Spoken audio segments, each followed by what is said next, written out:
Reserva de emergência e reserva de oportunidade. E aí? Devemos ter as duas? Onde deixar cada uma delas? Em qual aplicação? Ações, fundos imobiliários, Bitcoin? E quanto ter de cada uma das duas reservas? Fica aí até o final do vídeo que você vai descobrir.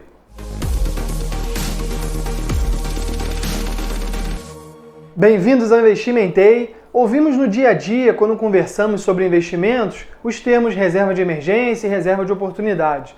Algumas pessoas sabem bem o que significa, outras não sabem, mas quando a gente é pego de surpresa assim com as perguntas que eu fiz agora no início do vídeo, às vezes a gente fica meio pensativo, né? Principalmente em relação à terceira pergunta, quanto ter de cada uma das duas reservas? E ter essa dúvida é muito comum, a gente vai esclarecer isso agora. Então vamos lá, o que é reserva de emergência? Como o próprio nome já diz, é uma reserva de dinheiro para ser utilizada em momentos de emergência. Para que ela serve de fato?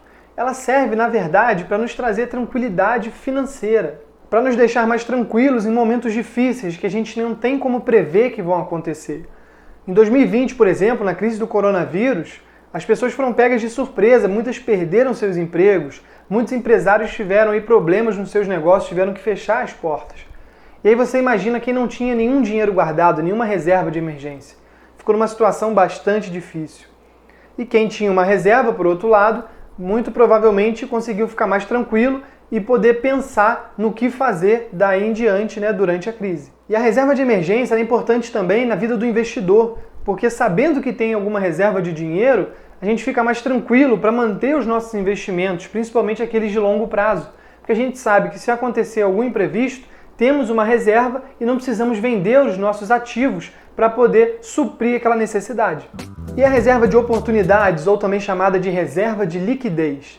Essa aí é um pouquinho polêmica, porque não são todos os investidores que concordam que é necessário. Eu não vou entrar nesse mérito aqui se é certo ou errado, vou te falar minha opinião. Eu acho que é bastante interessante ter essa reserva, mas isso aí vai de cada um. É importante você entender o que ela é, para que serve e você toma a sua decisão. Então vamos para o que interessa. Qual que é a função da reserva de oportunidade? Ela nos proporciona comprar ativos, sejam eles ações, cotas de fundos, títulos, a bons preços, em momentos oportunos. Mais uma vez o exemplo do coronavírus. Lá em fevereiro, março de 2020, a bolsa despencou quando descobriram a pandemia. E aí, empresas que não tinham muita correlação, não iriam ser tão impactadas com a pandemia, despencaram também.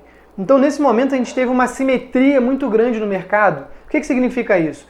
O valor da empresa se manteve, né? A capacidade dela de gerar lucro, o retorno que ela daria para o acionista se manteve alto. Enquanto o preço, a cotação, caiu, desabou na bolsa. Então, essa foi a assimetria, né? Essa diferença muito grande entre valor e preço. Ou seja, oportunidade de comprar bons ativos a bons preços.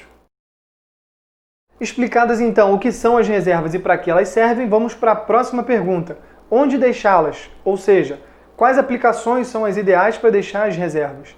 Como vocês puderam ver aí nas definições, as reservas vão ser utilizadas em momentos que a gente não tem como prever. Então, as aplicações que a gente vai deixar têm que ser com alta liquidez. E o que significa isso? Que você possa resgatar a qualquer momento, né? E que sejam seguras também. Obviamente, estamos falando do seu dinheiro aqui, afinal de contas, não é verdade? E quais aplicações têm essa característica de ter liquidez e ser segura? Tesouro Selic, por exemplo. Contas digitais, né? A NuConta, por exemplo, já rende lá automaticamente na conta. CDB com liquidez diária do Banco Inter também é uma opção. Eu fiquei sabendo também de um CDB do C6 Bank, tá? Que também tem liquidez diária. Parece até que rende um pouquinho mais do que 100% do CDI, que esses dois exemplos que eu dei agora rendem dessa maneira. Então, existem outras opções aí no mercado também. Qualquer uma que você preferir, desde que tenha liquidez e seja seguro. E sobre isso tem uma observação muito importante, queria que você prestasse atenção. Não se preocupe com a rentabilidade das suas reservas. Eu escuto muito por aí, mas o Tesouro Selic não está rendendo nada. Reserva de emergência e de oportunidade não estão aí para nos dar rentabilidade. Não, esquece isso. Elas têm a função de nos dar tranquilidade e segurança para momentos difíceis que podem vir.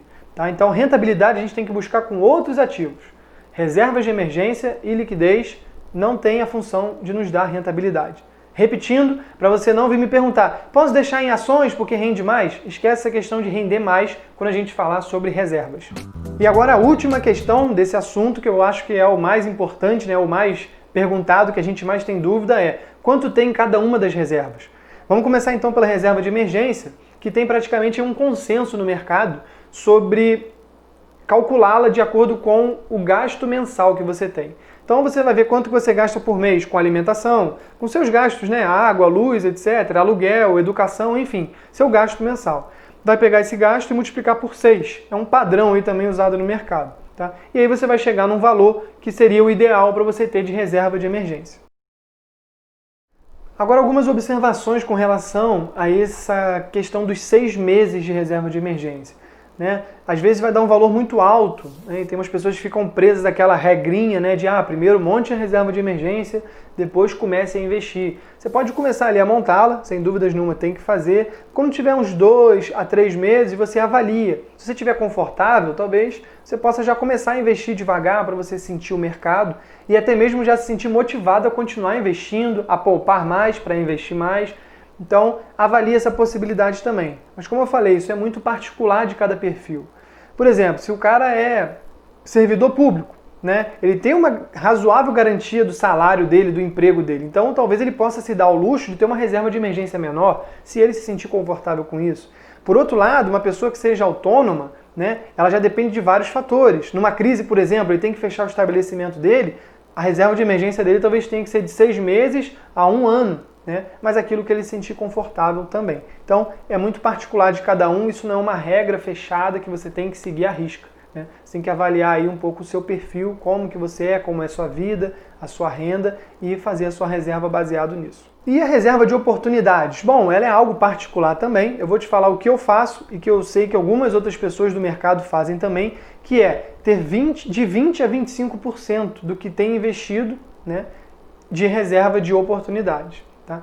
No meu caso, eu não utilizo esses 20% baseado no total de investimentos que eu tenho. Eu uso 20% do que eu tenho em renda variável, porque elas sim têm um potencial grande, né, de ter uma queda forte diante de uma crise, alguma coisa assim. Títulos públicos, né, esse tipo de investimento que eu tenho de renda fixa, por exemplo, eu não considero nessa conta. Então, eu tenho ali de 20 a 25% de renda variável, mas como eu falei, algo particular também, se você achar melhor ter 30%, ter 15%, tudo bem. É de acordo com o que você achar melhor para você. E por fim, como fazer para controlar esse percentual de reservas, né? Principalmente a de oportunidades que fica oscilando. Se você faz aportes novos, os 20% já não é do mesmo valor que você tinha antes. Né? Então eu acho que a maneira mais simples e fácil é através de planilhas. E se você não tem uma planilha para controlar seus investimentos, eu aconselho fortemente a ter, porque nem sempre a gente pode confiar em nota de corretagem da corretora ou receber aquelas cartinhas em casa, né, das empresas. Então, você ter uma planilha é mais um filtro aí para evitar que você se enrole na hora de declarar seus investimentos, por exemplo. E por falar em planilha, eu estou para disponibilizar uma lá no Instagram, @investimentei. Se você não segue ainda, faça isso, que você está perdendo muito conteúdo. Todo dia eu posto notícia, faço comentários, enquetes, caixinha de perguntas, dicas sobre cartão de crédito. Inclusive eu tenho alguns vídeos em relação a isso, vai passar o card aqui em cima, é só você clicar para já assistir na sequência. E eu estou para disponibilizar uma planilha lá de controle de investimentos de maneira gratuita. Acompanha lá então, que em breve eu vou anunciar isso lá no Instagram. Espero que eu tenha te ajudado aí a tirar suas dúvidas sobre as reservas. Se tem alguma sugestão para melhorar esse assunto, deixa aqui nos comentários. Alguma dúvida, elogio, reclamação, por favor, curte aqui o vídeo, se inscreve no canal. Até a próxima, valeu!